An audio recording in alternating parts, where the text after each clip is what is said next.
You have the loudest fucking keyboard I've ever heard. Well, he's typing inside a ballroom built for 300 people, so... Yeah. Fuck you guys.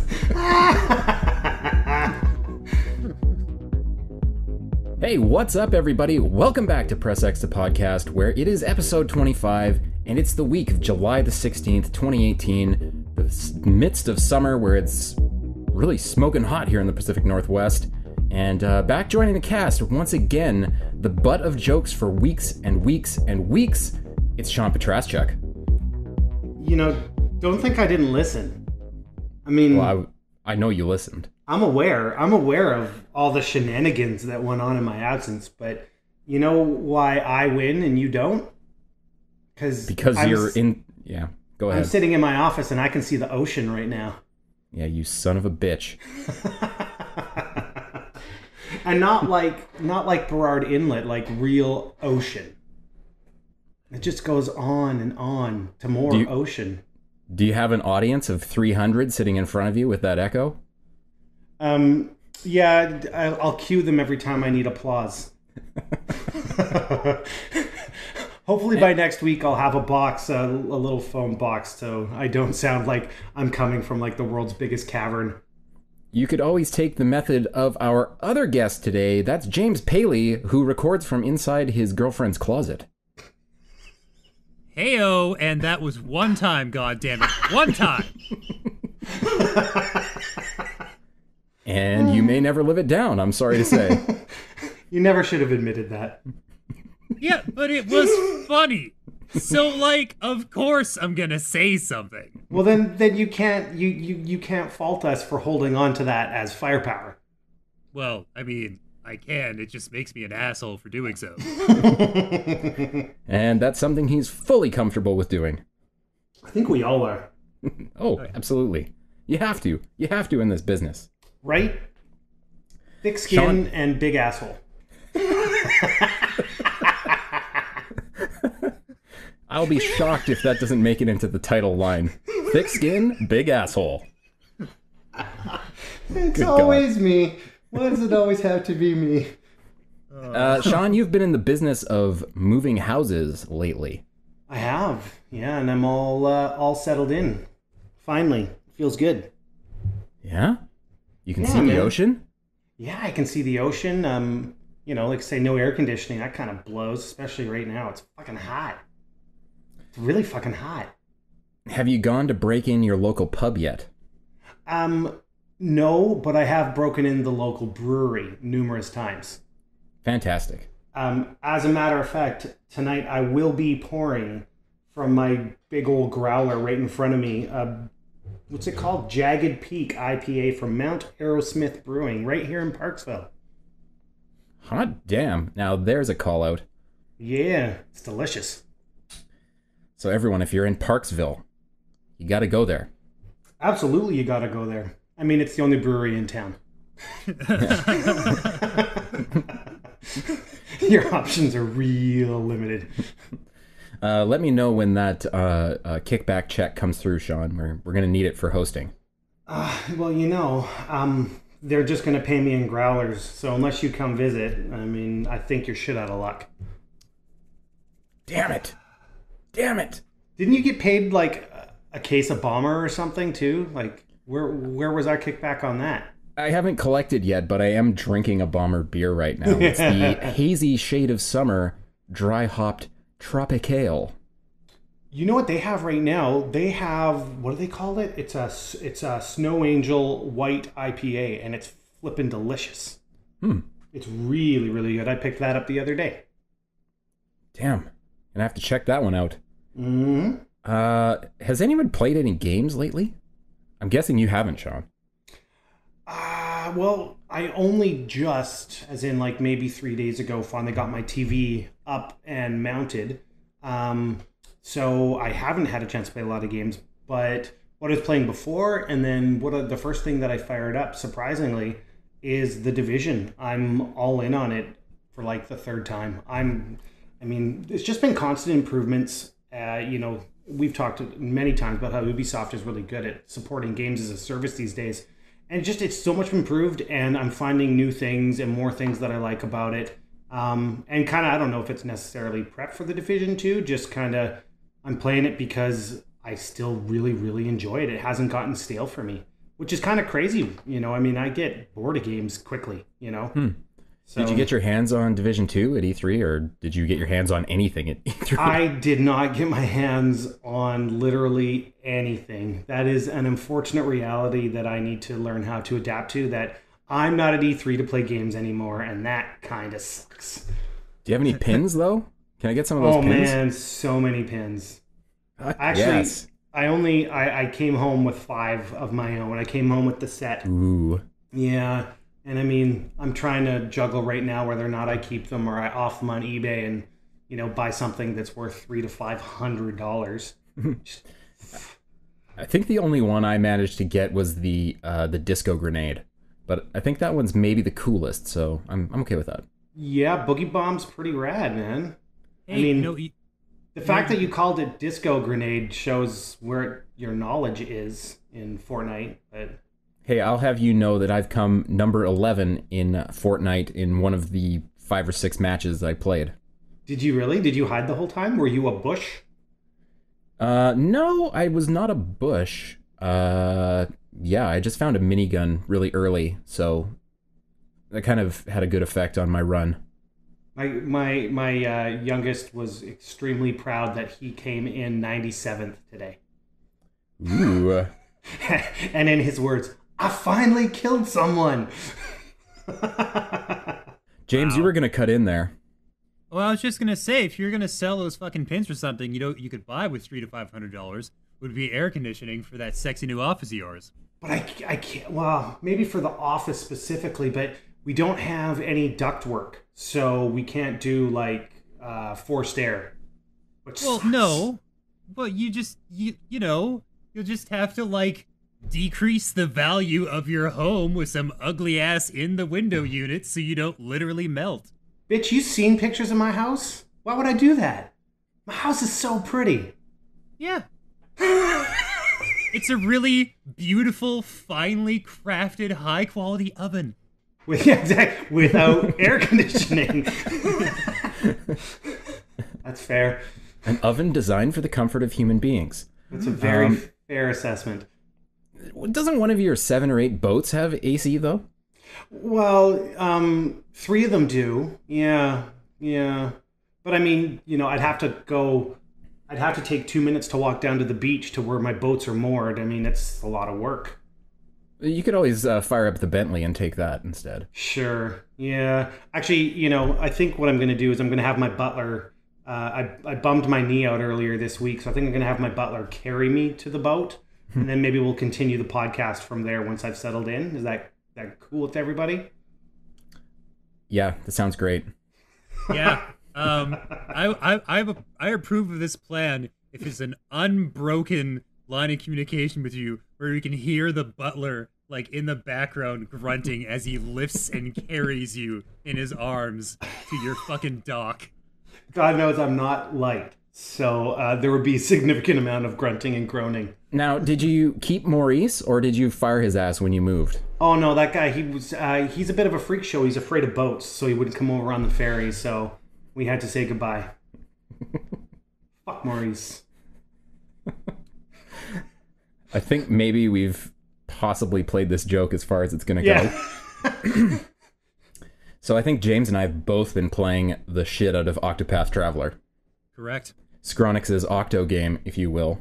That's right. And so it's really as good as you guys are saying and other people are saying. Well, it's my kind of Square Enix RPG where there's a bunch of systems you can dive into and fuck with and master. And like they have a job system, which is a really easy shortcut to like 100 fucking hours dumped into a game for me. Like if you want me to play something for a really long time, put in a job system. Okay, so if I was to bring up, say, Final Fantasy III or like the old school Dragon Warrior games for the NES, Yeah. that if I love those, I'm going to love this. on the premise that they both have job systems and this is a job system, then yes. Or just that they're great 8-bit RPGs. Yeah. I mean, it's retro in all the right ways. So it kind of dumps off all the annoying systems that were in old RPGs, except for grinding. You still have to grind, but that brings up for me, the most entertaining part of the game, that being the combat system, which is super strategic. Like, there's all kinds of necessity to use combos and really stretch your strategy out. You can't just hit attack all the time and expect to win. There's a boosting mechanic where every turn you gain the ability to boost your attack by 1 level, and so you can kind of save those up and then stun an enemy and unleash a massive combo of fury and wrath, and it's a lot of fun. So yeah. So leaning into a mechanic like that, Paul, I mean, James, I know you played it because I believe you reviewed it for COG, but Paul, have you ever gotten into Battle Chasers? I have not, no. Oh, man. It's on the shame pile. It's worth playing. I mean, especially too now that it's on the Switch. I mean, if you're going to pick it up anywhere, that would be where I would say that you should grab it on. But just in terms of it's still it's new and pretty, but it's still very much built on old RPG mechanics. But some of the stuff that they built in, kind of like you're talking about, like the save things up and build it up and then unleash hell sort of thing, they did very, very well. But But, okay, so one thing I want to talk about with Octopath, again, I haven't played it. One of the things that I was a bit concerned about was the price tag on it being $80, in Canada anyway. I'm not afraid to pay that. I mean, I will go out there and I'll put out that money. You know what I mean? I might not question that, but I'm really curious. I know that, I believe it's selling out in like Japan and stuff, but do you think that price tag, based on it just visually being retro, is going to chase anybody away? I sure hope not, because the retro look, and I'm doing air quotes that you can't see, it looks quite modern when you're looking at it. It is a pixel art style of game, but just that depth of field and the way they've put together the tilt shifting, it looks really, really good, and I have no qualms recommending it for full price. Nice. You know, Another thing I saw was some interesting dialogue. I've been seeing all sorts of little things pop up on Twitter, and this one screenshot that I've got, it's I don't know what the interaction is, but it's from this girl. She's age 10 according to here, and this is the quote, and it made me laugh. When I was little, my mother talked in her sleep. I could hear her at night calling someone's name over and over, louder and louder, until she screamed. It was scary. She doesn't do that anymore, but I don't know if that means she's gotten better. Kudos to the writers for dialogue like that.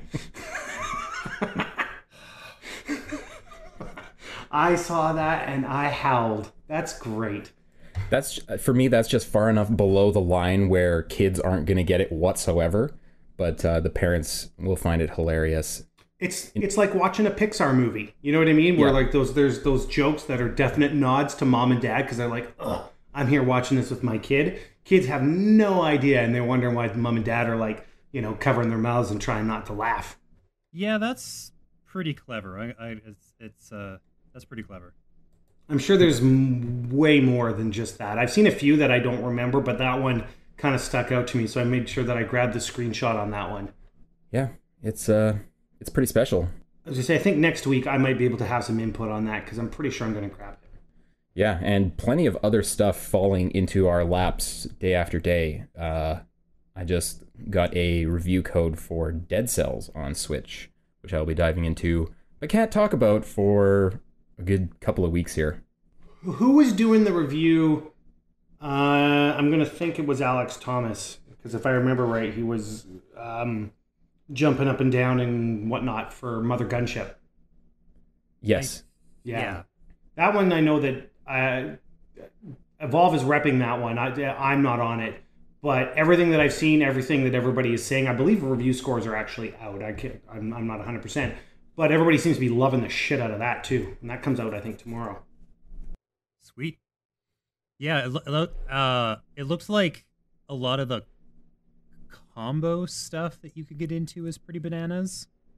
Yeah, like you get blueprints or parts or whatever, and you like build your own weapons. I don't know a lot about it. I haven't played it, but I'm not usually into roguelikes, and I know that one has a very much a roguelike basis.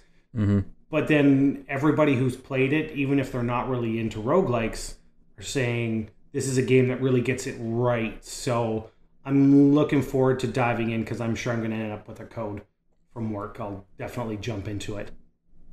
I did see a screenshot from Alex where his gun had about 4 rocket launchers and some grenades and probably some lasers and other shit on there. So if you can conceive of it, you can probably build it in Mother Gunship. Nice.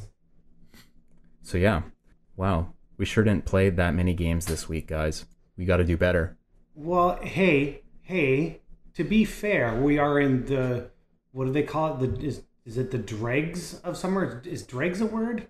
It is. Dregs is a word. Okay, that doesn't apply. That doesn't apply when it does apply, man. There's so many other good things to do, like go tubing, with your kid and pretend to fall off the tube, and in the process, basically break your knee.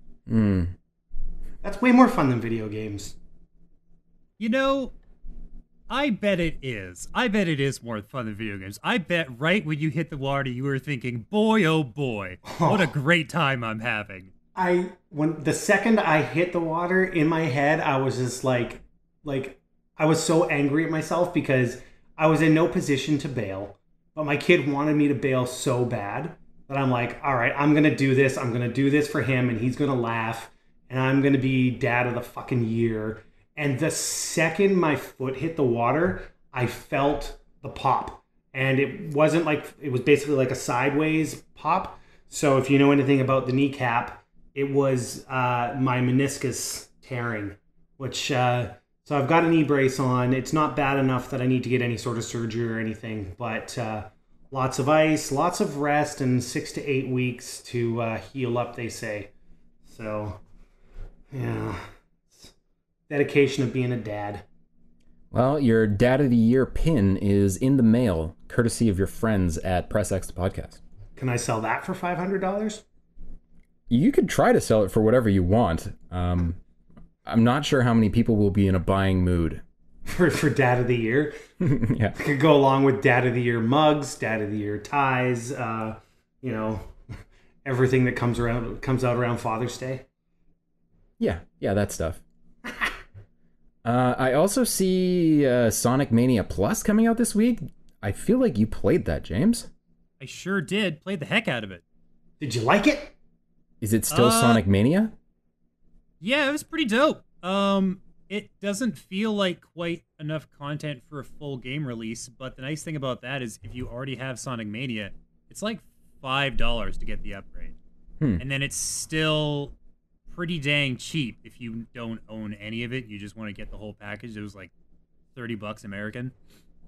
And like, I don't know, the Encore mode is pretty rad, and the new characters are there, which is great.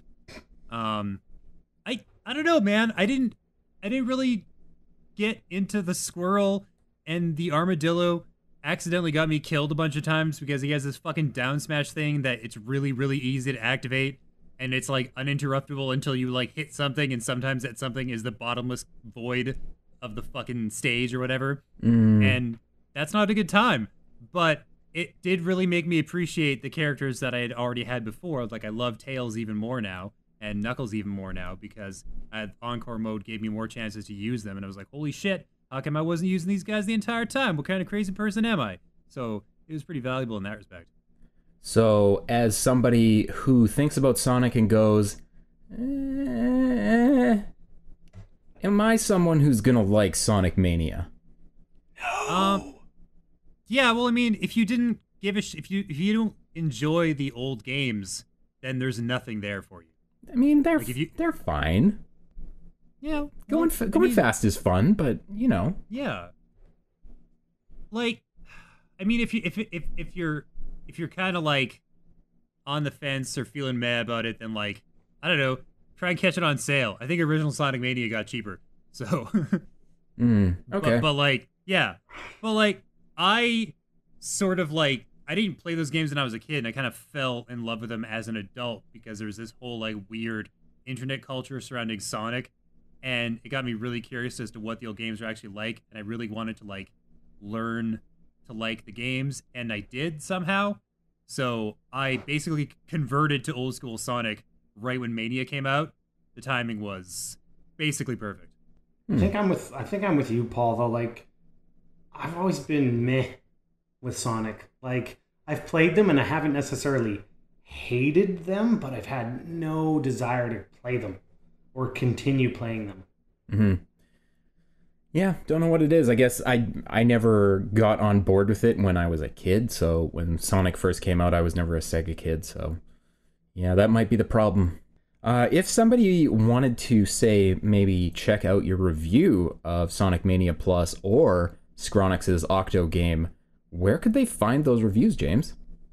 They could find that on COGconnected.com. That's COGconnected on YouTube, COGconnected on Facebook, probably COGconnected on Instagram, and just COGconnected on Twitter. COGconnected all places, all times, forever and ever and ever. I am, to a certain extent, your company man. To a certain extent, you're a company man. Like, if you guys take me to the back alley, but like, here's a handgun, we need you to do something for the company, I'm going to say no. But beyond that, sure, yes, I'm in. I was so hoping that you would pick that up and run with it, and you did not disappoint, sir. I'm not entirely certain that you wouldn't do what was asked of you if someone pulled you into a dark alley and gave you a handgun and told you to go do something. I don't know, man. You're like, how do I say this and make it not sound demeaning when I call you a loyal lapdog? You don't. You just call me a loyal lapdog, and then I grumble under my breath and sharpen all of my sharp things, and wait for the day, Shawn, it's coming. At least now I know that you've got a 20-kilometer width Georgia Strait to cross before you can get to me. That's assuming that he notifies you he's on his way. Yeah, also, I traveled to Victoria on a semi-regular basis to see my girlfriend's parents, so... Hey, I'm 3 hours away from there. But did you know that James is right outside your window right now? Dun, dun, dun! Coming to you live from outside Shawn's house. Oh, yeah. He's calling it in. Live from the field, it's James Paley. So it seems like we've moved on to, like, we kind of, like, did, like, a left turn onto releases. Has anybody seen, I only picked it up today. I did not pick it up as in pick up the game, but I saw somebody reference it. I think it was PlayStation on their official account referenced this Gene Rain.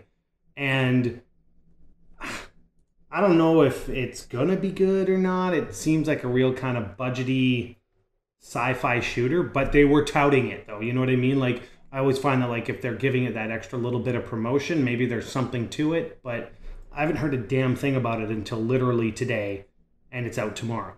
That is almost certainly a huge problem.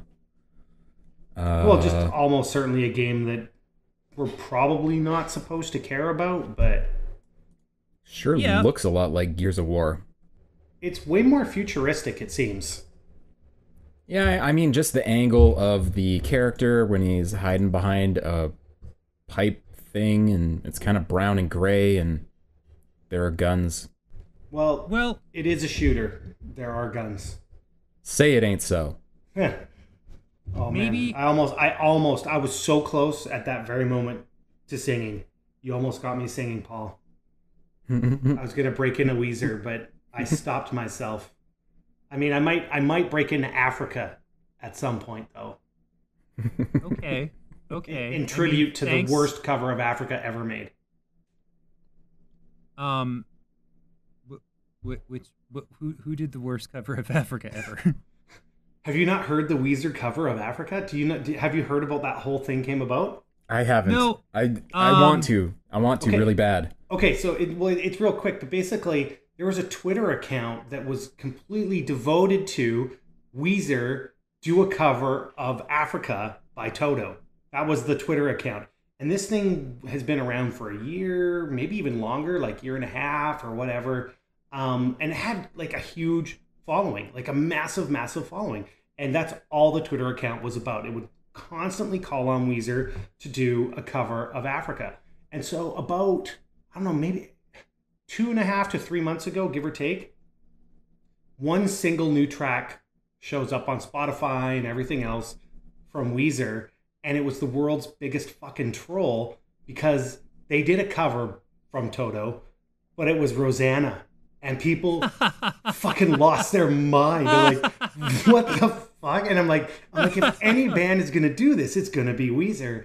And then, but sure enough, I think it was 3 weeks or a month later than that, they finally did it. And they did this cover of Africa. And as desperately as I want it to actually be good, it's not really very good. I don't know if it's just because Rivers can't quite hit the notes just right, but I don't know. It's not the best cover of Africa you've ever heard. I can promise you that much. But it's a good story. That is a good story. Hey, they paid attention. They had fun with it. Like the fact that they trolled them with Rosanna is pretty epic. Like that's a good troll. And they will never, ever cover Africa. No, but they did cover Africa. Oh, they did. Yeah, I missed that part. How did you miss that part? I literally talked about how bad it was. Yeah. How many bombers are you into? Shawn, quit asking me the hard questions. I miss this podcast.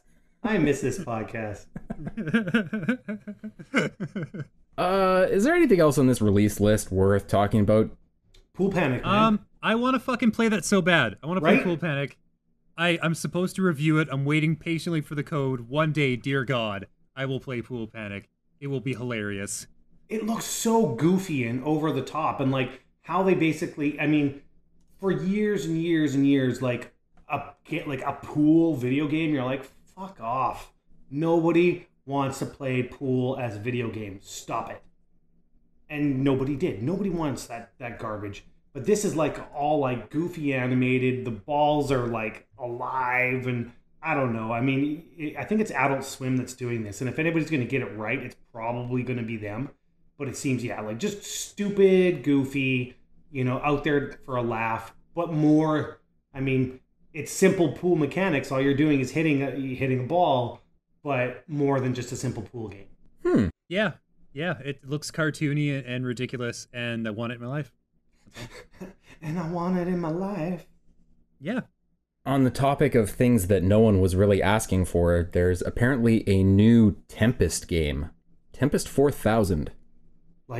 Tempest, from the fucking Atari Tempest? You are correct, sir. Yeah. Why the fuck?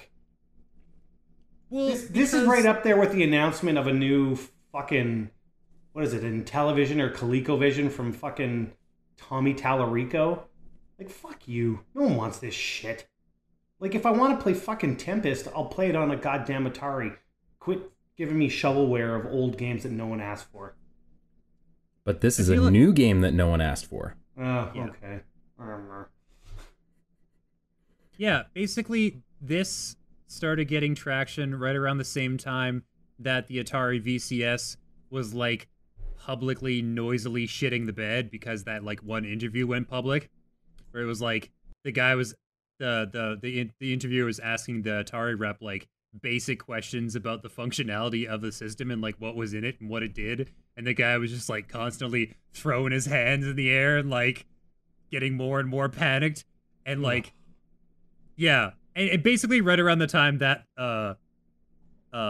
little problem happened, Tempest 4000 started catching more traction and they started pushing it more and more, and now it's out and they're trying to make people forget about the fact that their rep for the VCS didn't really know what was inside it or what the buttons did or whether any of it worked or when it was coming out or what it could do. Man. I mean, I've got love for those systems. I had those systems growing up. I had an Intellivision, I had a ColecoVision, I had a freaking Atari 2600, I had a VIC-20 and a Commodore 64. I mean, I love all of that. but I don't see the value in revisiting these things with a $300 price tag at this point. And, you know, I would argue, honestly, I would argue at this point that there is no more room if they're trying to aim to compete with current consoles, because we don't know anything about the VCS yet. They haven't really given us any details. But at a $300 price tag, it sounds to me, in my head, that should compete with what we're playing on right now. And we don't need another one. We've got the Switch, the X1, and the PS4, and that's enough. Like, we don't need a fourth to be thrown into the mix. It just all, like I say, when that Intellivision thing was announced with Tommy Tallarico or whatever, I just kind of was just like, at what point do we go, guys, stop? Like, this just seems like a money grab, you know? Or it can't even be a money grab if people are smart enough to go, nah, I'm not buying into this shit. Looking at this Tempest game, it looks like if someone tried to make a really shitty version of Rez. Rez is cool. Rez is cool. Yeah, but like a really shitty version of it, that probably you should just play Rez. Yeah. So I mean, arguably you should always just go and play Rez because it's amazing, but it's a cool game. Yeah. And last but not least on the release list is the new Far Cry 5 DLC, Lost on Mars. Looks like Mars. I like how Far Cry does their DLC, though, where it's like completely 100%, like 180 degree turnaround from what the game's about, and it's like outrageous and ridiculous. I think that's a fun way to do it. I haven't jumped into it, but that's definitely something I'd look at.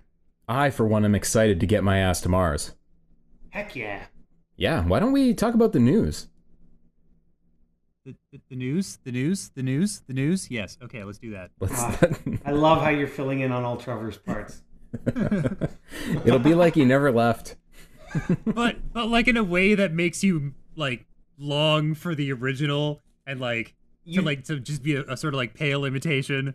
You didn't quite do it with the same cadence and or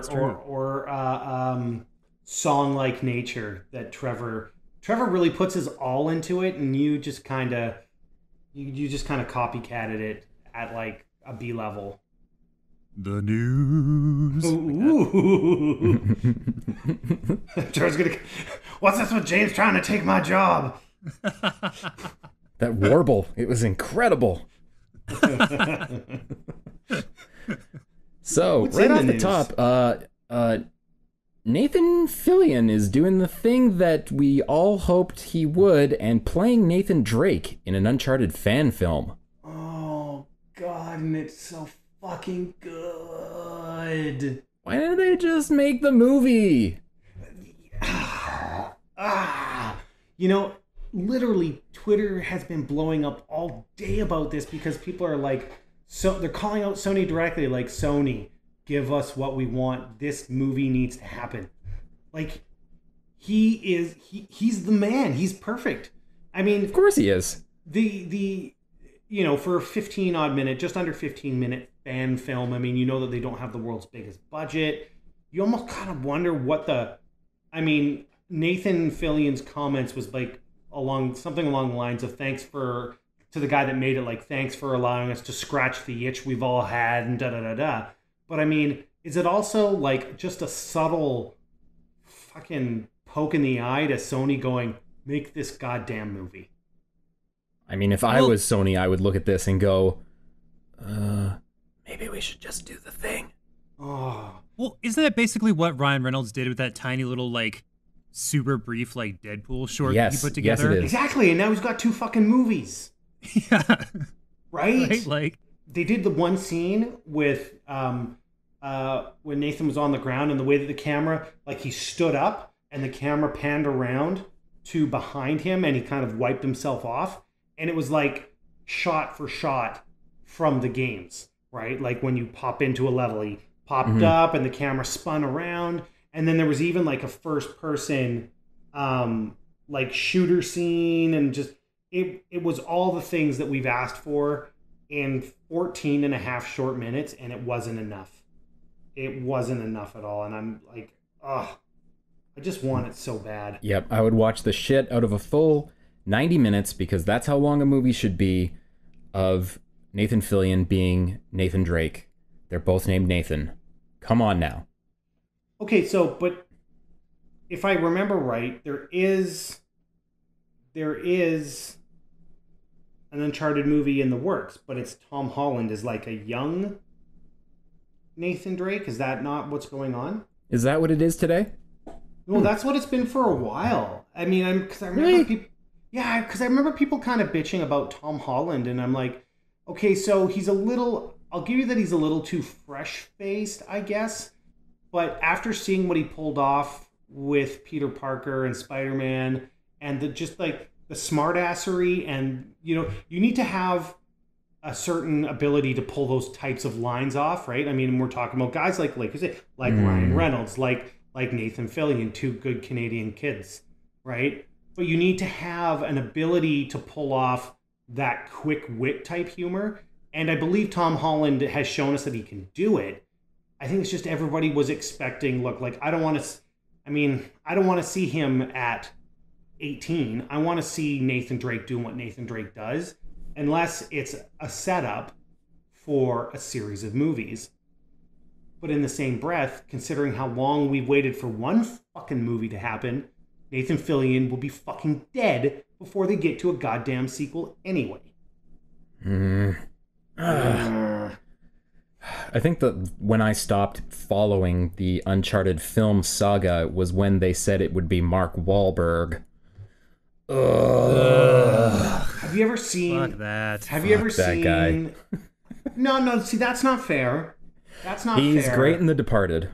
He's been great in quite a few movies, but he's no Nathan Drake. Have you seen? I think it would have been a Saturday Night Live skit with Andy Samberg playing Mark Wahlberg talking to animals. Yes. Say hi to your mother for me. Yeah, but he does it so well. It's like it is literally Mark Wahlberg in every fucking movie. Every movie.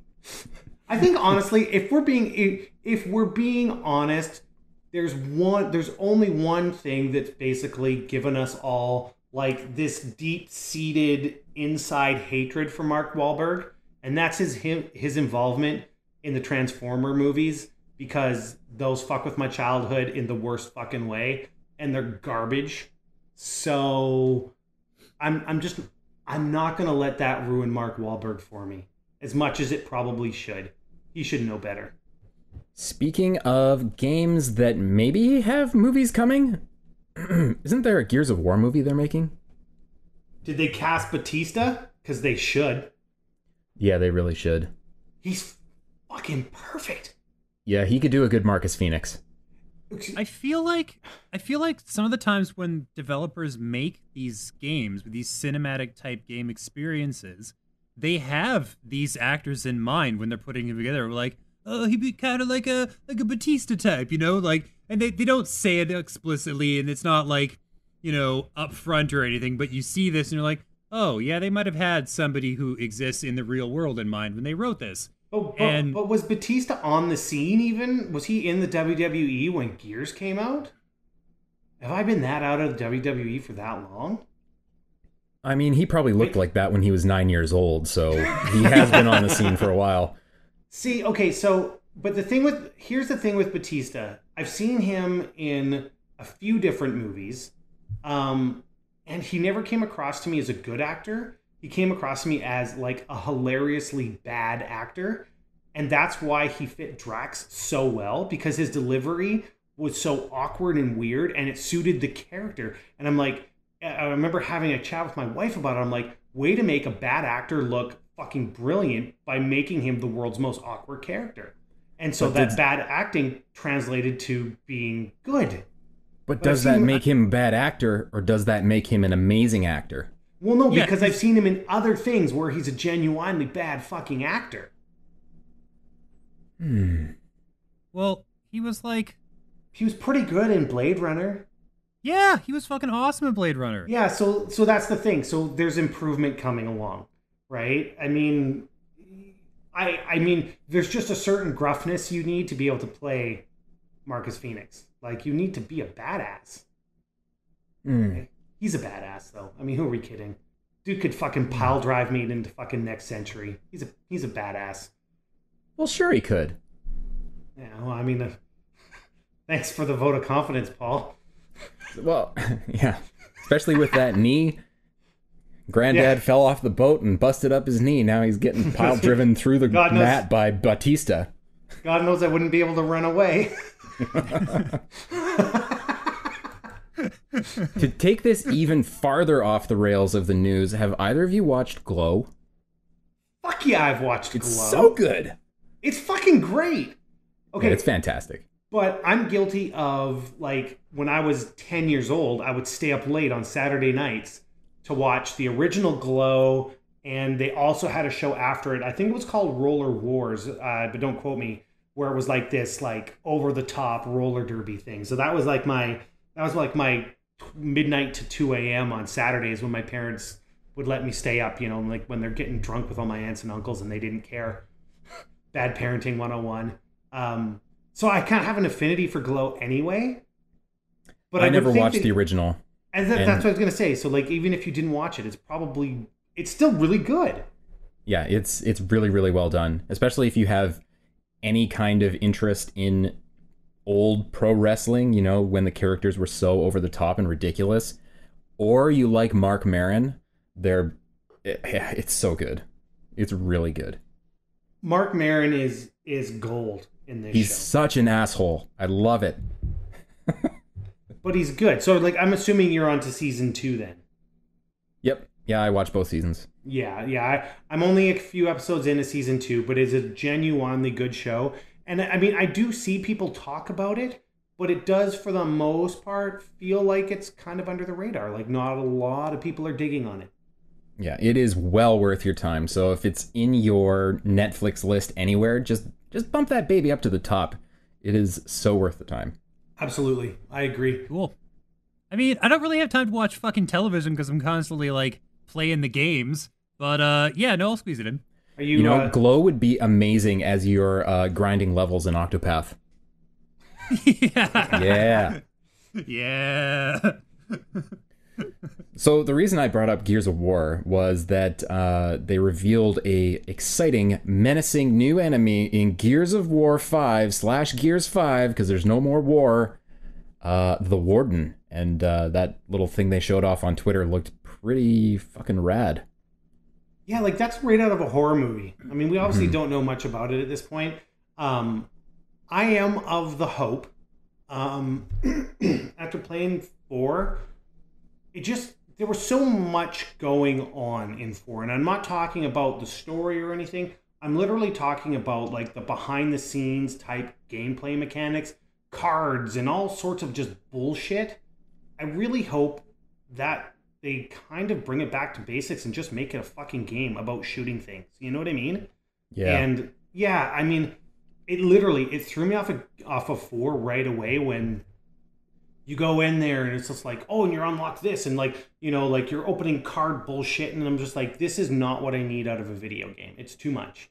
Not that kind of video game anyway. And well, that's what I mean, exactly, right? I want to, like, I mean, that's why I think Doom, for example, did so well, as it was like a back to basics, go fucking shoot things video game, right? Mm-hmm. And that's what we wanted. I really hope they get back to that. But, like, looking at this character, I mean, no matter what they do, if these are the dudes I'm facing off against, I'm all in, man. This thing is, like, right out of fucking Silent Hill or Dark Souls or some shit. What do they call him? The Warden. The Warden. Yeah, man, he's got those 2 freaking clubs, all, like, fire and... It's a real Gears of War name right there. The Warden? No shit. Yeah.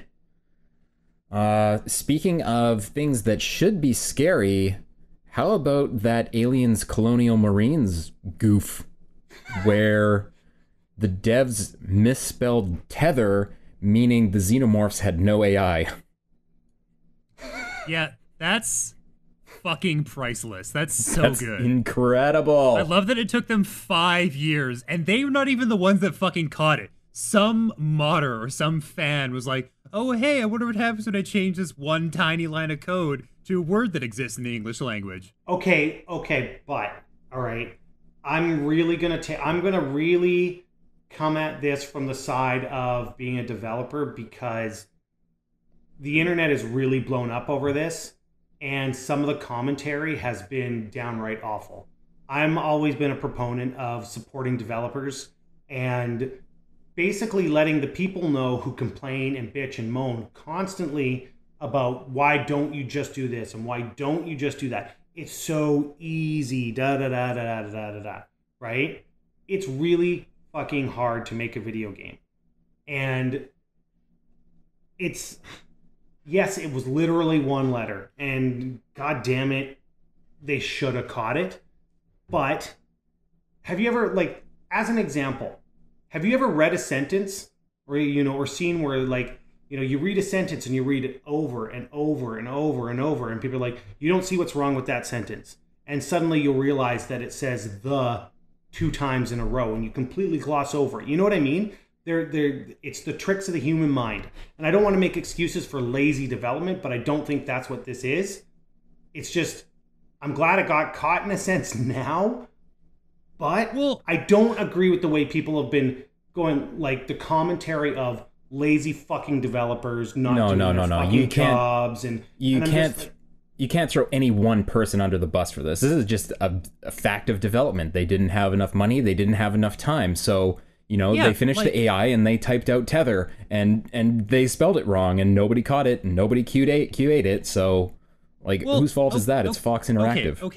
Okay. So as far as I remember, for the development life cycle of this fucking game, the guys who shipped it were like the 3rd team to work on this, weren't they? Yeah, that's true. Something, yeah.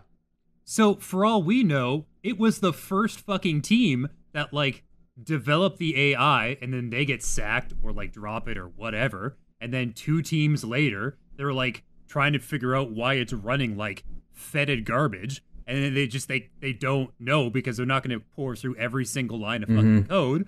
But I don't know, it is to me kind of baffling that it can be so demonstrably broken and they're basically powerless to do anything about it, because it does require combing through every single one of the millions of lines of code to be like, oh, there's the tiny minuscule fucking thing that we missed.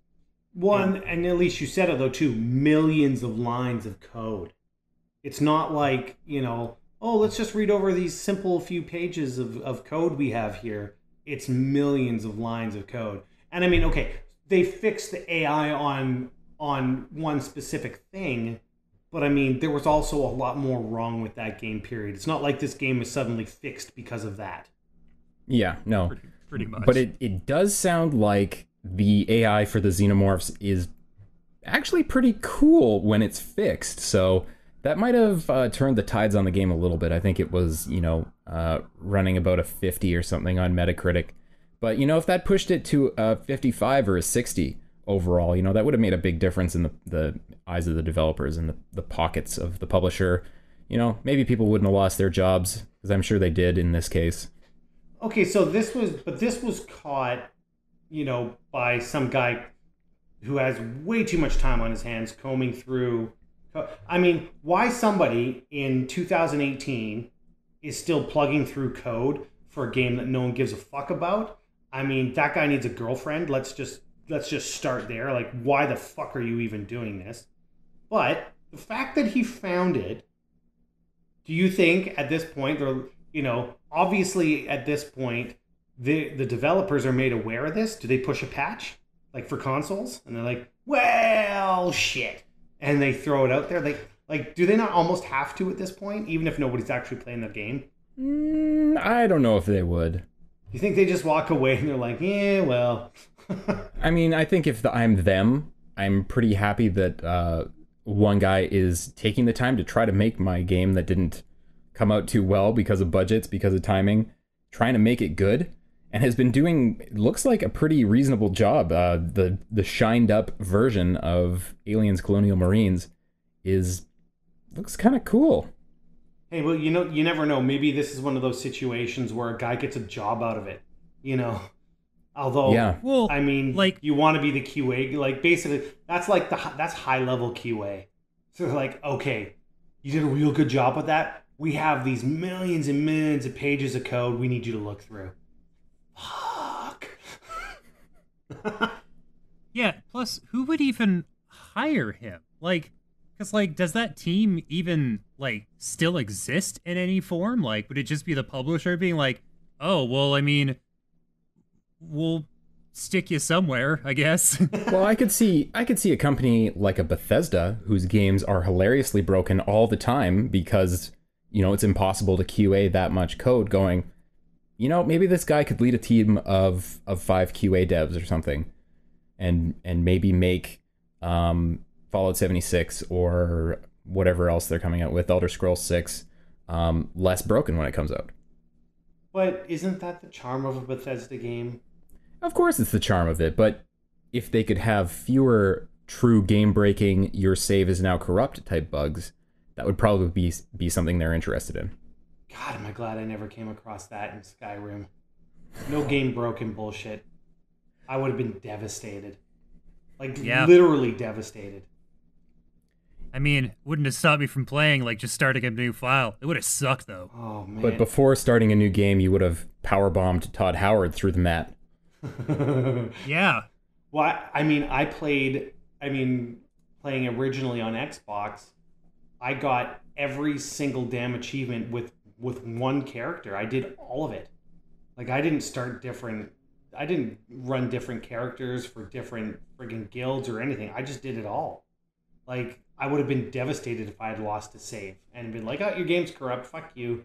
I mean, granted, I'm one of those like super anal players where like I usually have like usually about a 5 save rotation that I work through just to make sure that even if I fuck up real bad, I only need to go back 4 saves, give or take, to kind of get back on track if the worst comes to worst.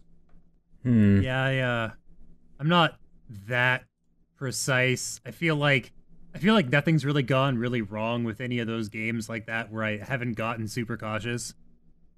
But like I do tend to have like 10 or 15 just like in the list. Well, the list. I mean, sometimes like you lose track of stuff. I mean, I'm pretty sure if I look at my list, usually it's like, yeah, I've got like 15 to 20 saves, and I'm like, I don't know where any of this is. But I'll usually, like I say, have a rotation of 5 regular slots or something where I go, I saved on that one last time. Now I go to this one and this one and this one, and I'll look at the timestamps to make sure that I'm kind of keeping things in track. It's my fail-safe routine, which I use with pretty much every Bethesda game. So we're coming to the end of the news segment here, and I see a few articles that I'm assuming Shawn has put in here because it's been a few weeks since he's had the opportunity to get salty. And I'm gonna hold up. I'm gonna let you pick one of these articles to get salty about. No, see, here's the thing. It's universal salt because it's just 3 examples of our community being stupid. So let's I'll just sum this up quickly then, and then I'll let you, well, you just get your soapbox ready. No, I don't even need to get on a soapbox. Like, I don't really have a lot to say about it, except that these guys just need to give their head a shake and realize that most of the world are just decent human beings, and you guys are assholes. For those who aren't aware, there were people on Twitch using a very offensive homophobic language.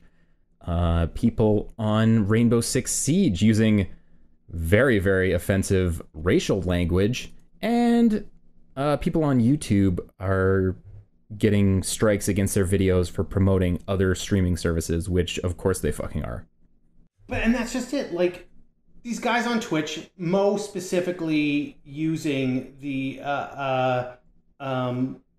in London, they used to use this word for a cigarette. All right, like, look, they still do. Do. Okay, well then they're using it in a connotation that is not offensive. But the bottom line is you can't drop words like that in your Twitch stream, and when you get banned, you fucking deserve it. And then when you get banned for dropping N-bombs in Rainbow Six and go like, I can't, like, literally go onto Twitter and go, I can't believe I got banned from saying this word on Rainbow Six, and literally the Rainbow Six account comes in and goes, good, one word, period. You know what I mean?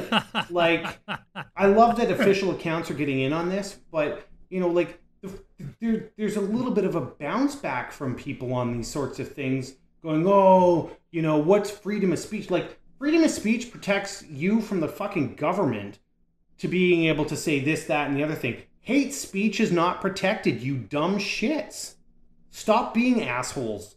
And, like, literally, there's been like, well, I guess that's the last time I play Rainbow Six Siege. If you don't want to play Rainbow Six because it won't allow you, or their mods will not allow you to drop N-bombs, we don't fucking want you. Fuck off. Like, literally, long walk, short dock. Go fucking jump off a bridge. We do not care, because you're the worst of us. You are the worst of humanity, because the rest of us have grown up and realized the error of our ways and go, hey, we shouldn't treat people like that, because that's awful. Like, I don't know. It just makes me give my head a shake. And there you go. That was it. Like, it's not a big soapbox. It's just I wish people would be decent to each other. That's extremely fair. Extremely fair. Yeah, and I mean, I didn't even cuss much. I just want people to be good to each other. I'm shocked. You know, I mean, we all have our moments. And from the side of the services that people are getting banned from, you know, if this is going to be your livelihood and you want to make money as a Twitch streamer, it would behoove you to know what the terms of service are. Because if you break those, you suddenly don't have money. So maybe don't be a dick about it and complain after you've broken the terms. There's a reason they say, hey, you should read this. And most of us don't. But, you know, if you're going to try to make money off the platform, read it. Yeah, but I mean... It's not that tough. It's the same thing with the YouTube thing, though, right? Like, basically, Twitch streamers were using their YouTube accounts to do little mini promotional videos saying, hey, I'm going to be live on Twitch at this time. Mm-hmm. It says very clearly in the terms of service they're not allowed to do that sort of thing. They've been getting away with it for years without being banned, right?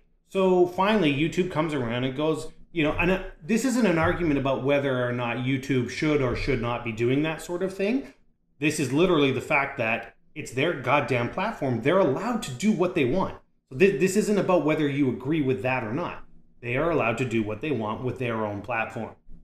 So your argument of, well, they weren't enforcing it and complaining and whining enough that there's a goddamn Polygon article about it, you know, I don't have any sympathy for you.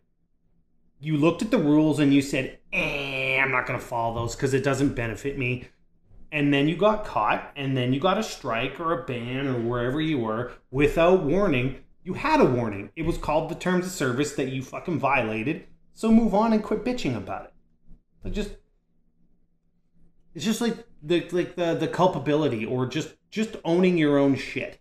You know, like, look, I'm gonna cheat on my wife. I didn't think I was gonna get caught. Ooh, I got caught. Like, what am I gonna bitch about it? They're like, oh God, I didn't think I'd ever get caught. You know, no, you gotta own your shit. Yeah, man, I fucked around, and now you want a divorce. Great, lucky me. You know what I mean? Like, I mean, maybe that's it's a little bit out there, but I mean, I don't know. Like, what you're complaining about breaking a rule that you knew existed. I hope Karen can hear you right now. Yeah, it's like, you're yelling about fucking around on your wife, and you know, I hope she's out there drafting up your papers right now. Okay, hold up. First of all, don't take me literally on this. I was using that as an example. Hey, And two, I just watched her walk out the front door and the front window down to the beach that I can also see with my son. So I'm in the clear. You made sure she was out of the house, and then you made that fucking joke. Is that what you're saying? You know what? Karen can take a joke, and she would probably be laughing right here with me. Okay. All right. You guys have both met my wife. She's really good at taking a joke. She married me. She's all about jokes. She pretty much has to be, yes. Okay. Fuck you guys. Oh, we missed you. So that's going to wrap up the news. I'm sure there was other stuff going on this week, but we don't care about it. So we're going to move right on to the perfect list for this week. Dun, dun, dun. Yeah, and in honor of Nathan Fillion giving us what we need, what we love, what we deserve. The content we crave. The content we crave. We're going to come up with a list of the 10 worst video game movies, because I was thinking about 10 best, but there aren't 10 good ones. So, more or less, this is a list of 10 video game movies. There's been the occasional good one, hasn't? Right? I mean, there's Mortal Kombat. It's pretty good. Yeah. Good in a... Name a video game movie better than Mortal Kombat. I was going to say bad in the best way. I mean, because let's be clear here. Christopher Lambert is one of the worst fucking actors ever, and he was in like millions of fucking movies. And I'm like, why? But god damn it if I don't love him in Mortal Kombat. Well, okay. Since you've had a long time off, Shawn, why don't you go first? I feel like you've got some words. Okay, so we're looking at the 10 worst video game movies? Yep. All right. This shouldn't be hard. I mean, there's a lot of really bad video game movies. Yeah. Okay, so one of the ones that comes to mind, how about House of the Dead? Decent game, horrible movie because of the one and only fuck that guy and fuck this movie, Uwe Boll. Is it Uwe or just fuck this guy? I mean, he's never had his name read at like a ceremony or by anyone out loud, so I don't know how we could possibly know how it's pronounced. Didn't he? Do you remember? This is years ago. He had like this thing where he called out some of the people, some of the critics that shit on his movies, and then he fought them in like a boxing match. Yeah, he fucked him up. He fucked him up because he's tough as shit. He just can't make movies. Yeah. There was like basically he called out. He said, "All right, I'll fight whoever wants to fight me about the fact that my movies are like flaming heaps of dog shit." And then, like, I think there's a couple critics who had, you know, musculature built up who could fight, and he was like, "No, not you. But give me your skinniest, like, shakiest, pastiest fucking movie critic. Put him in the ring with me, and I will concuss the fuck out of him in like 2 swings." It totally reminds you of like Jay and Silent Bob, where like the end of the movie and the credits there, where it's just like. Remember where they're like, where they show up at the dude's house and they're going through, they have a book of like internet aliases where people shit on their characters on Rotten Tomatoes. Like, do you go by the username da-da-da-da, and did you in fact say that Jay and Silent Bob da-da-da, and they're like, and then they're like, it shows them beating the shit out of like some fucking teenager. It's literally the same thing. Yeah. No, but seriously, like, I don't think I ever went into that movie with any sort of high hopes at all, but it was laughably bad. Well, I'm gonna pick up right where you left off on the fuck Uwe Boll train with the literal definition of fuck this movie, Postal from 2007. That game barely, passed, the critics okay. Why did they think that they were going to they could make a movie about it and it'd be good? I really only have 2 points to make on that subject. One is that the Rotten Tomatoes score is a mind-blowingly high for the quality of the movie, 7%. And the total box office revenue for this movie, $146,000. $1,000? $146,000. That didn't total pay box a office. Single salary. Nope. And how nor was he should allowed it to make have. movies after that? That's a really good question, because I feel like House of the Dead came out after that. Nope, never mind. That was way before. I think, wasn't House of the Dead the first video game movie that he did? Yeah. Oh, it's got a rotten... Oh, House of the Dead has a Rotten Tomatoes score of 3%. Oh! Wow! Holy shit! Holy shit! Okay, I think we might be on a train here because I have another Uwe Boll movie in my head when we get around to me. That was a really fucking bad movie. And my cousin, who is, he works in the special effects industry, did all the special effects for this movie, and he's not proud of it. All right, James, why don't you give us a pick? Maybe it's an Uwe Boll. You know, we're on like kind of a roll. I'm gonna go in a slightly different direction. Let's go Super Mario Brothers. Fuck that movie. Oh. Okay. When I was a kid and I watched this film, I think I was like 6 or 7. I remember when it came out. I'm important. And on the one hand, I was pretty entranced by the sets they'd put together and how it was like this cool fucking weird, gross, slimy, punky sort of fucking mishmash of fucking nonsense. However, like, I think I watched it again a few years ago, and it is a sloppy car crash of a film. There's a lot of problems there. You watched it again, knowing it was bad? Was it in memory of Dennis Hopper? I used to smoke a lot of pot, and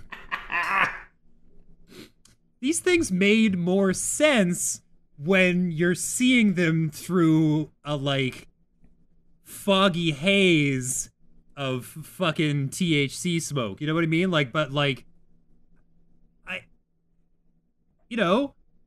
and it was so much worse than I remembered. You know what I just, you know, speaking of forgetting things, you know what I forgot?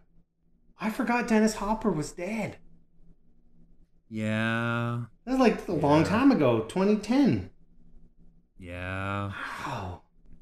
I see that James has just typed into our podcast doc here, Super Mario Brothers featuring Dennis, not a lizard, Hopper. Yeah, honestly, like, it was so bad. You know what I would have rather watched?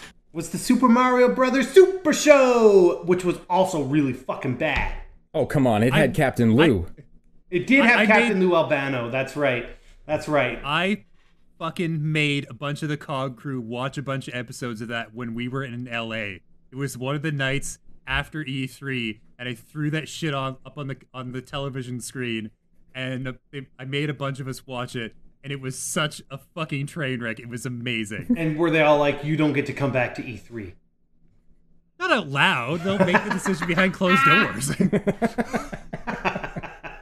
Like, sorry, man, we just don't have the space. We got some up-and-comers, and it's definitely not because of that fucking TV show you made us watch. James, I've been meaning to talk to you, actually. All right, Shawn, let's get back on that Uwe train. Oh, yeah. In the Name of the King, a dungeon, I think it was a Dungeon Siege Tale. Dungeon Siege is a good fucking game.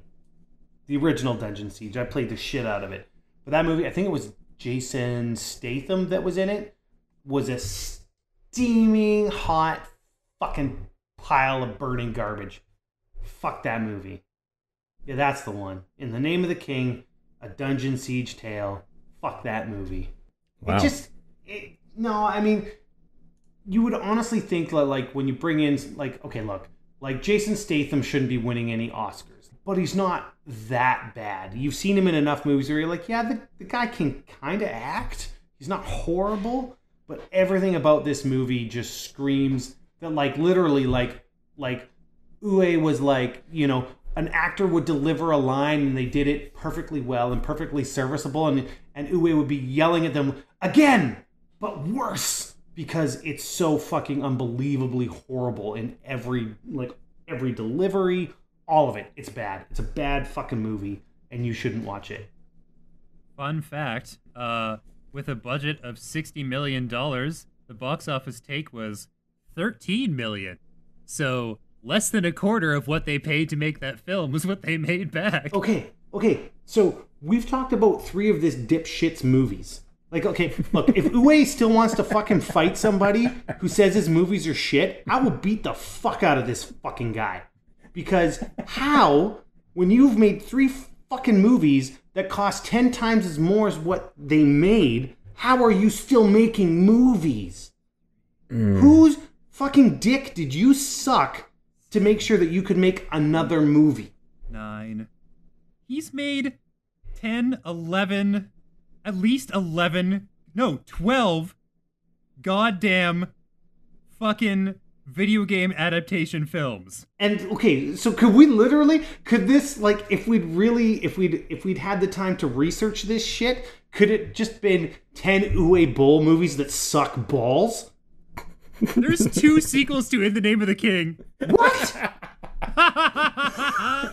So when the first movie made 1/6 of what it cost, they said to him, you know what? You should make 2 more. Did he? They don't even have the goddamn, like, there's no box office for it. It was just, like, on Swedish DVD. Oh like, my it never God. hit theaters. They made it for $3 million.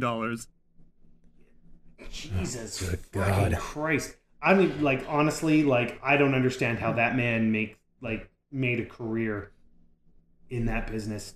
And I'm not in the business of tearing people down, but this guy really sucks at what he does. Like, he needs to take a step back and go, hey, you know what? Maybe I shouldn't be doing this. I'm not very good. That's a real shame. He's fucked up a lot of franchises. Well, that's the thing. When you say it's a real shame, like, he actually took on some franchises that could have had cool movies. Yeah, no doubt. What a waste. I want to fight him now. Now I want to fight him. Now I wish he was still doing that. I would fight him. I'll see if I can get a hold of him. You should give him You should give him a call. You should. Let's set this up. I'll fight him. He's got to be what, like 70 by now? I could fuck him up. He was born in 65, so he might be able to put up a fight. I don't know. So I got 12 years on him, so he's 52. I could fuck him up. Just got to let this knee heal up first. He apparently retired from making movies in 2016. Jesus, I wonder fucking why. I'm trying to think of a plausible scenario. Like a plausible scenario where I fight him? No, well, that, but a plausible scenario where he didn't know that he was bad at making movies until 2016. But, you know, he seems like the kind of guy who would fight a cripple, so I don't think you have to wait for your knee to heal up. Man, I'd probably still kick his ass. I mean, Yeah, I'm wily. You have no idea. Oh, no, I believe you. You'd rip the brace off and beat him with it. Probably. Fucking dirty fighter. I got into a fight when I was in I think I was in 7th grade. This kid had stabbed me with a pencil in my palm, and like the lead broke off in my palm, and it hurt like a bitch. And, you know, like classic grade school stuff, I was, you know, I'm going to fight you behind the buses after school and all that sort of shit, like the planned fight, but it was like at the park behind the school. And I've always been pretty good at fighting people. It's kind of a skill. I don't know if I should be proud about it, but so I was waiting for this dude in our park behind the school. There was a big rock. It was about like 5 feet, 6 feet tall. I'm standing on the rock, and this kid walks up to me and he goes, "Are we going to fight or what?" And I didn't say anything. I just jumped off the rock all like WWE style and like flying elbowed him square in the forehead. I grabbed him by the hair and I smacked his head into the rock like 4 times, and then I walked away. That was the whole fight. That's how I deal, or I did. I'm better now. But that's how I used to deal with. I was fucking right. I know how bad that sounds. People are like, that Shawn guy, he's an asshole. I was in grade 7. I was 12 years old. Okay, I'm better now. Yeah. But don't fuck with me. No. I wouldn't hurt. Honestly, I wouldn't hurt anybody unless they gave me a real reason, like Uwe Boll fucking with all the things I know and love. Guys, I got another Uwe Boll movie to put on the list. Oh, God. Boy. That is 2005's Alone in the Dark, starring acting powerhouse Tara Reid. One, that was a shitty movie. Two, Tara Reid's scene in The Big Lebowski, I'll suck your dick for $1,000, is one of the best scenes in movies of all time. Mostly because I had a crush on Tara Reid at the time. Because like that was like literally just after American Pie came out. They came out like close to the same time. American Pie, Big Lebowski, close. It would have been. Yeah. Reasonably. She was hot. That's before she turned into like a real hot mess. Because she did hit hot mess status at some point. Quite a while ago, yes. She's cleaned herself up. I mean, you feel like, I mean, and I don't want to make it exclusive to females either, but like young Hollywood, just they have this ability of fucking themselves up in their early 20s and whatnot. You know, famous, drugs. If I was famous when I was like 18 years old, I wouldn't be breathing right now. Guarantee it. That's fair. You probably would have fought Uwe Boll by now, though. Probably. Would have fucked him up, too. Is this the one you were thinking of with the special effects, Shawn? Because I remember this movie having just atrocious effects. No, I know for a fact it was In the Name of the King, because I remember. Oh, okay. I was big on Dungeon Siege, and so I was excited that he was like, "Yeah, I'm making a Dungeon Siege movie," and I was like, "That's fucking awesome!" And then he's like, "Yeah, Uwe Boll's making." I'm like, "That fucking sucks!" And sure enough, the movie fucking blowed. I mean, to put it in perspective, like my cousin. He's been in this game for a long time. In the special effects game, I think his recent project was Lost in Space for Netflix. You know, he's been around a while. He's done a lot of stuff, but that is not one of the shining moments. I mean, for him, it was the paycheck, and his special effects were still serviceable versus the shitty movie that was made. But it's probably still not anything he's overly proud of having on his resume. I'd imagine not, and I can't imagine anyone is proud of Alone in the Dark given its Rotten Tomatoes score of 1%. Fuck right off. 1%. That's amazing. Is that literally the worst? Do they? Oh no! Do they have a scale? Is that the worst rated movie of all time? No. What's worse than 1%? What gets a 0? James, why don't you give us a pick and I'll find out what the lowest rated movie of all time is. Okay. All right. So let's see. We've been on kind of a Uwe Boll tear, and I'm pretty bored of that. So we're going to go in a totally different direction. Oh, man. How about fucking Doom? Fuck that movie. Yeah, fuck that movie. Not a lot of fire in that one, Shawn. I feel like you've used up all your rage. But that game should have been good, or not game. The movie should have been good.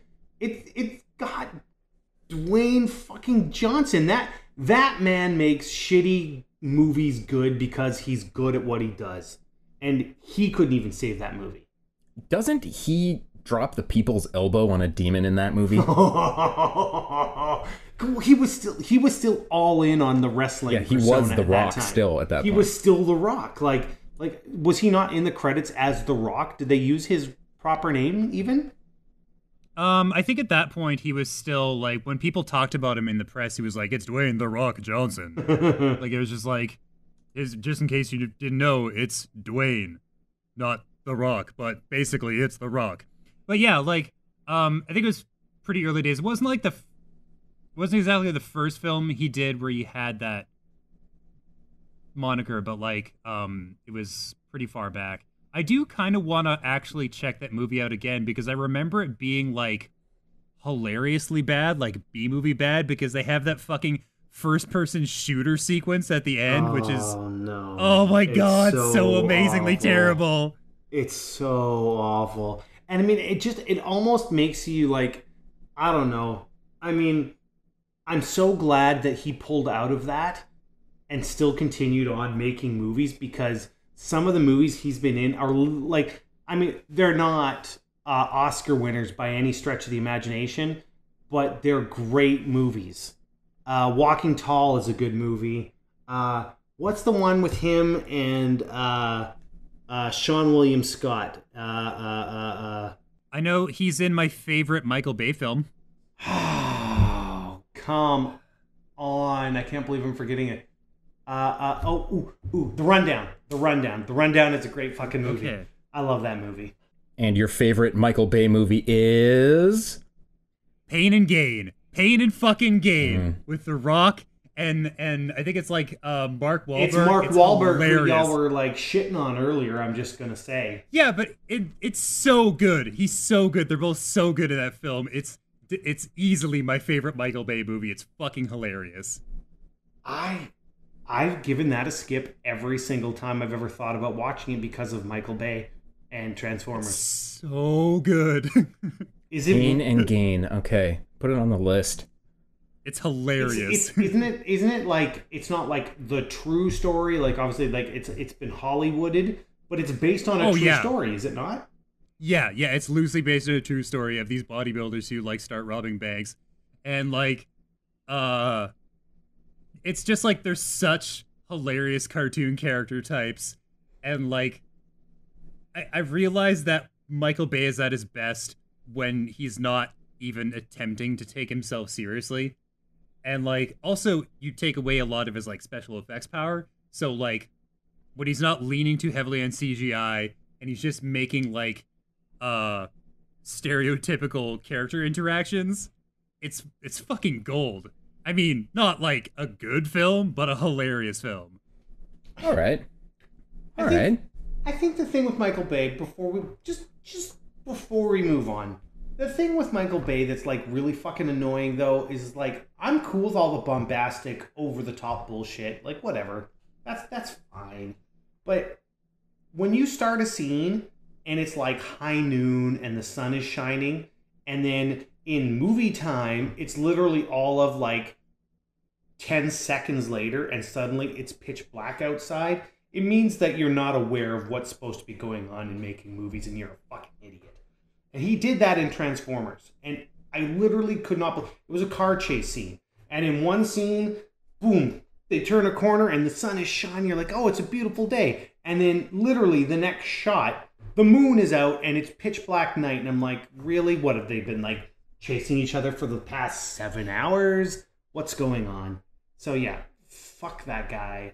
And fuck all the movies he's ever made, because except for The Rock, because The Rock's a cool movie. Yeah. I fucking love The Rock. Yeah. I mean, I guess I can't really shit on Michael Bay too much. I do love The Rock. How about that time in like Fast and Furious 6 when The Rock is in a hospital bed and then he needs to go, so he literally flexes his way out of the cast, says to his daughter, "Daddy's got to go to work," and then like jumps out the window. Fuck yes. Wait. He he flexes his muscles. He flexes his bicep and snaps the cast. Yes. That's fucking awesome. Furious 6. I think it's 6. So good. The Furious movies get pretty wild, dude. Oh my god. They're beyond awesome. I gave up after like Tokyo Drift, man. Like, go back. No, you've got to go back. Seriously, dude, they get like so over the top and ridiculous. It just seems so bad over the top though. But I mean, there's a reason that franchise is making millions and millions of fucking dollars. So there's this YouTuber called Patrick Willems. I think that's his last name. But anyways, he's got this video essay about, like, all his videos are really serious about movie making and what makes for a really great movie. But then he has this one impassioned essay about why Fast and the Furious is the best series of movies ever made. And it is super convincing. I'll definitely put that in the show notes because it's a great video and Fast and Furious is amazing. If not for the listeners, for me, because I think everyone. I need to hear this argument. Yeah, it's well worth the 10 minutes. All right. Whose turn is it? Shawn? Give me a minute here. Give me a minute. I'm looking. Yeah, that's the one. That's a shitty fucking movie. Dead or Alive. Fuck that movie. Fuck the games. Fuck the games to begin with. I mean, the games are okay. The fighters, but like all the fucking volleyball bullshit. I mean, I liked Jamie Presley, and I sure as shit didn't like her in this movie. And it kind of like that was just a bad decision on her part to even take this role. Everything about that movie is bad, except she's in like the Rah America bikini half the time, and that's pretty hot. Music by Junkie XL, though. Which I do like. God. Hey, shh, don't you diss on Junkie XL. Junkie XL's shit. But I didn't say anything. I just said that Junkie XL did the music. I have no idea what it is. No, I was James's tone. Yeah, I was about to say something shitty. It's true. And Shawn interrupted me. Well, that's too bad. For my last pick, I have to pick this because I can't let this list go by without putting it on the list, and that is the Need for Speed movie with Aaron Paul. Oh. Fuck that movie. It is so bad. That movie. I'm with you. That was a shitty ass movie. Like, oh, no. Can we basically just agree that like it was a shitty ass movie to go along with every shitty ass Need for Speed movie over the past however many years? Like, and to tell you how bad it is, it's probably worse than the storyline in most of those Need for Speed games. Oh, that's pretty bad. Yeah. I mean, I honestly, I have a little bit of hope for, was it Payback? That was the most recent one, right? Need for Speed Payback. Maybe. I don't know. Yeah. I don't know. Generic subtitle. No, Need for Speed and generic subtitle. They kind of sold me on their, was it E3 2 years ago? I'm like, hey, cool, Need for Speed might actually be back. Like, it might be worth getting into. And I didn't get it on release, and I sat back, and because I have EA Access, like, oh, sweet, it's free on EA Access. I downloaded it, and I lasted literally like no longer than a half hour before I was like, this is so bad. And I peaced out. Like, wow. And they'll probably never make another one. You think so? I think it's done. Like, you think the franchise is done? I feel the franchise is done. Maybe they'll dig it up in, I don't know, 10 years. Do you think that they might take the more, I don't know, I would say the easy route to fast money, which would be to either name it Hot Pursuit or Underground? Maybe. I think they'd be more likely to resurrect the Burnout name instead. Well, Burnout, it was just its own franchise, though. Let's. Yeah, but I think, EA owns it, so I think they might just bury Need for Speed for now and try to come back with a follow-up to Paradise, depending on how well that re-release did. Paradise is so good, though. Remastered was awesome. I jumped into it. I jumped into it, and I loved it. Yeah. I mean, you got to wonder what part was lost. Like, I mean, it's a racing game. It's a car game. So what was lost? What was so lost that turned that franchise into such a steaming pile of dog shit? I mean, they iterated, but they didn't change anything. They kept feeding the same bullshit stories, and they kept feeding the same cars and the same upgrade path and the same racing and the same bad AI, and it just never got better. So, yeah. I mean, because, you look at, like, Underground, for example, and Underground had really shitty acting, but we loved it. You know what I mean? But maybe it was, like, the charm of the game at the time. So, like, as they go on, you go, look, you should probably improve on that. Like, we fell for it once, and we were like, okay, it's kind of charming, but now it's getting bad. Like, move on from that? I mean, I don't know. Yeah, I'd bet Underground doesn't hold up very well. No, I mean, I haven't jumped back in, I'll admit, but I would imagine that if I did, I would go, yeah, I'm not going to play this. Yeah. Hey, James, what do you think's bad? Oh, that's easy. Mortal Kombat Annihilation. Oh. Oh. Yeah. Oh. It's the special effects are so fucking hilarious. Don't they go to like the evil dimension or whatever, and they have like that big like 6-headed dragon, and it looks like fucking garbage. Like I know it's 1997 and CG is a kind of a fresh-faced entry into the world of movie making, but fuck me, it was so awful. Hey. To be fair, in the original Mortal Kombat, which we already said was bad, but in the best ways, Goro was like claymation bullshit, and we still love that movie. Yeah. I can get down with any movie that has claymation in it, though. Because that's just so far into I don't give a fuck territory. They're like, yeah, let's just make it clay. God. Everything about that movie, like the act. I mean, and we're I'm not even talking Annihilation right now, but just in Mortal Kombat, the acting was so bad. I mean, I can't even remember half the actors who played whoever, but like Sonya Blade and Johnny Cage and was it Liu Kang were the three main ones in there. But they were on like their third or fourth Liu Kang by that point, weren't they? Yeah. Okay. So apparently, various actors and stuntmen had to do multiple roles because they had such a tiny budget. So like Ray Park did 2 roles and some stunt work. JJ Perry did 2 roles and stunt work. Well, was Ray Park like all of the ninjas? Did he play like Scorpion, Sub-Zero, Lizard, Raptor, and Rain? Tarkatan? I'm trying to remember all the Mortal Kombat ninjas. Is that Darth it? Maul. No. Yeah, well, no, he's Darth Maul, but I know. Mortal Kombat ninjas. But he might as well be a Mortal Kombat ninja. But isn't it okay? So, but there's Scorpion, Sub-Zero, Rain. Was there Smoke? And there was a lizard one. Yeah. Reptile. Yeah, Reptile. There you go. So that's 5. I think that's got to be all the Mortal Kombat ninjas because they were literally all just like. I mean, that's got to be enough. In any case. I don't remember. Yeah. I don't remember. Yeah. JJ Perry is credited as like 3 different characters.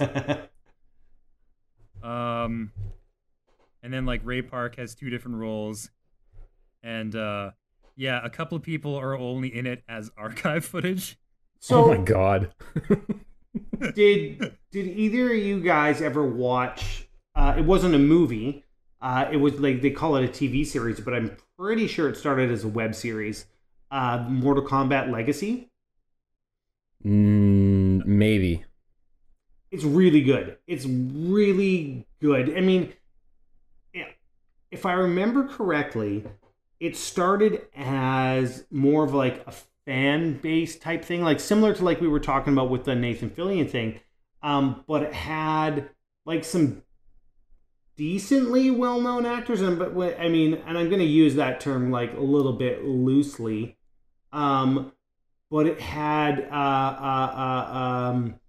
Casper Van Dien. Well, Michael Jai White, Jerry Ryan, who was 7 of 9 back in, was it Star Trek? Was it Deep 6 9? I think.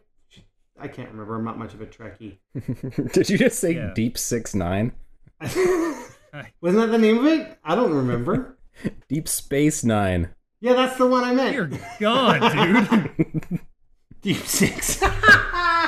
Mine's in the gutter. Yeah, well, you know. I'm not a Trekkie. I'm the first to admit. But either way, the point being that Legacy was like, even on like a very limited budget, granted, like time was on their side because we're comparing against something like Annihilation, which was hot garbage, where the cost for doing certain special effects had definitely come down. You could still tell that it was budget, but it wasn't as bad. And the acting was definitely like a step above, enough that the conversation really started again about doing a proper Mortal Kombat movie. Because if they were going to drop another Mortal Kombat movie, I'd probably go see it. I love those characters. I'd definitely go see it. Shawn, why don't you give us one more movie that you would not go see again? I feel like there's 20 other bad movies that I could probably say. There's so many bad movies. I'm going to give my vote to World of Warcraft because that movie fucking sucked. And it's like recent enough that it's in my head. I have a 4K TV. Yeah. And this isn't about bragging about the TV that I have. I literally, like, the special effects were so bad that it looked like, imagine watching Reboot today. Remember Reboot? Yes. I can't forget it. But when you look back on Reboot, you're like, God, that is fucking awful. For the time, it was great. So in 2000, was it 16, I think, when World of Warcraft came out? Yeah, that sounds Your right. special effects shouldn't look like they came out in 1992 because there's 26 odd years or 24 odd years between that time and when this movie came out. That movie was fucking horrendous. Like, I don't know. It just like, if Blizzard had had their way, like, we're talking about a game that's made billions of dollars. Put some fucking budget into your movie. Give it some budget. Because, I mean, story aside, the story wasn't the worst thing, but nothing else in that movie held it up. Well, I think the problem was that they had a lot of people that they were invested in for the making of this film that they had faith in that maybe turned out later to be misplaced. Like Duncan Jones originally looked like he was going to be a hot fucking commodity as far as directors go because he did like Moon and like one other one. Moon's a great movie. Yeah, they're amazing films. And then he made Warcraft and it was like, uh-oh, I think something might be up. And then he made that Netflix film that was like a 10-year passion project and like a love letter or like honoring his fucking father. And like one of the characters is an unrepentant pedophile. Sorry, what? Whoa. What movie is this? He made Mute, I think it's called. It came out on Netflix. Yeah, Mute's a weird fucking movie, man. That movie is fucking weird. That's the one with what's his name? Paul Rudd. Paul Rudd and is that the same movie? Paul Rudd and the dude who's given that to Jennifer Aniston, that guy. Yes, that narrows it down. The dude from the Leftovers on HBO. Oh mother. Like Justin Theroux. Yeah, that's the one. Yeah, that guy. He's giving that to Jennifer Aniston. Weird time to suddenly start censoring yourself, but okay. Well, hey, we might have some. We might, and I hate to say this, and I'm like throwing this like between stars, italics, and bold. Might have some female listeners that we should probably fucking respect, and I don't feel like it's appropriate to say giving the fucking dick to Jennifer Aniston. Now you made me say it. You could have said sleeping with. That would have been fine. In a relationship with. Seeing. Look, I led with both know given that Shawn can't go down the middle. It's got to be one extreme or the other. There's no middle ground. Yeah, I'm either like extremely like high on the morale, like, oh, that's shameful, or to the opposite side of just being vulgar and disgusting and a human who doesn't deserve to live. That kind of sums it up, doesn't it? Yeah. So your friend Shawn. The 10 worst video game movies of all time include Dead or Alive, Need for Speed, Doom, World of Warcraft, House of the Dead, Postal, Super Mario Bros., Mortal Kombat Annihilation, In the Name of the King, A Dungeon Siege Tale, God, how did that name get out the door? And Alone in the Dark. So, can we agree literally top to bottom, fuck these movies? Yeah, fuck these movies. So bad. Yeah. Fuck them. Fuck them. And, I guess that's going to do it for this podcast. That was a fun list. Yeah. As lists go, that was a pretty fun list. I usually dread the perfect list. I'm not gonna lie. Well, it ain't going anywhere because I kind of like it. I know it's what we do. Like, I always love the results. I just dread I just dread like oh shit, come up with this. Like I hate that part about it. But I love the results. It's such good conversation. It is indeed. And if you enjoyed this podcast, be so kind as to share it with some other people who might enjoy it. And, give us 5 stars on iTunes. Give us a review. We'd really like that. We'd like that a lot. As I said last week, we want to get hotter. I just want people to listen. Just fucking listen to the words that are coming out of my mouth. Just listen to the words that are coming out of my mouth. Shawn, we've talked about this. You want people to listen, you go to your therapist. Yeah, right. This show's all about downloading and not listening, as Trevor has so kindly brought up time and time again. But if you've come this far, you're not taking that advice, and you're listening. So, go ahead, do whatever you want. But, this has been episode number 25 for the week of July 16th, 2018. Press X the podcast with your little pal Shawn and Paul and James along for the ride. We will see you later. Bye-bye. Bye.